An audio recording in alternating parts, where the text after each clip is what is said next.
So you're coming over the top of it like my student Gene was.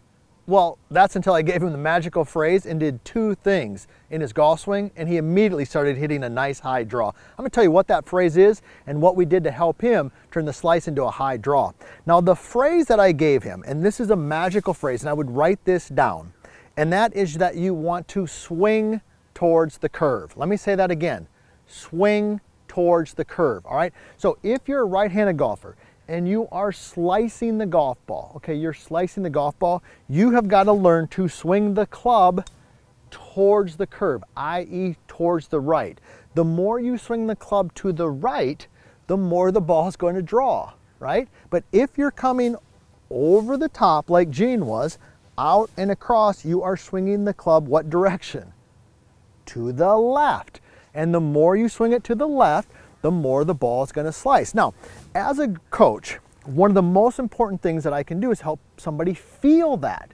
They've got to certainly feel it before they can do it. So what I did is I said, all right, Gene, here's what I want you to do. Take the orange whip, okay? This is a great training aid. We tempo, all types of different things. And I said, I want you to just swing it. Just swing it and tell me what you feel. So I picked it up. He just starts naturally swinging it, okay? All right? And what actually happened immediately is the club started dropping to the inside because of the weighting. The orange whip is weighted with more weight here, counterbalance here. The club, the i.e. orange whip, naturally falls to the inside. So as a coach, you got to help a student feel it. You got to help them understand it. Swing towards the curve, Gene. Got it. Feel it. Okay, swing the orange whip and it will naturally drop to the inside. All right, those are the first couple things we did. Now, from a technical standpoint, the next thing that I did is I fixed his club face. He understands the concept, swing towards the curb. He's felt it with the orange whip, okay? Now we've got to fix the actual technical part of it. So when he took the club back, Gene was rotating it way open. All right, Nick, how does that look? Okay, Nick said that looks thumbs down. Please give us a thumbs up though. Give us the thumbs up. All right, thank you, there we go. And be sure to tell us where you're from, right? Okay, we love hearing where you're from and what it is you want us to be talking about. So Gene's taking it back. He's got the thumbs down like Nick said. The club face is rotating open. So I said, Gene, when you take the club back, take the logo on your golf glove. I got a Titleist glove on. Take the Titleist and feel like it stays pointed at the golf ball. Everybody see that? Point. Now when he does that, or excuse me, when he did that, the club face squared up. This logo is pointing towards the sky. That's bad.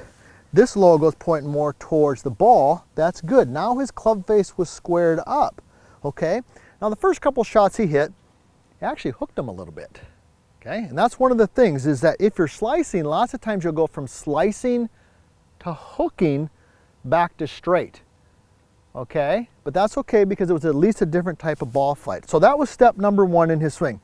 Step number two is I had to teach him to release the golf club. All right? So this is what we call releasing the golf club. Notice how the club face releases and what we call lays over. This is laying it over.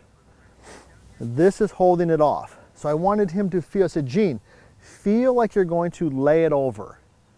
Okay? Lay it over. So let's go ahead and hit one, and then I'm going to share with you the last drill I gave him called the Arnie Palmer drill. It's a classic. It's a classic. If you like Arnie, you're going to love the drill. So here we go.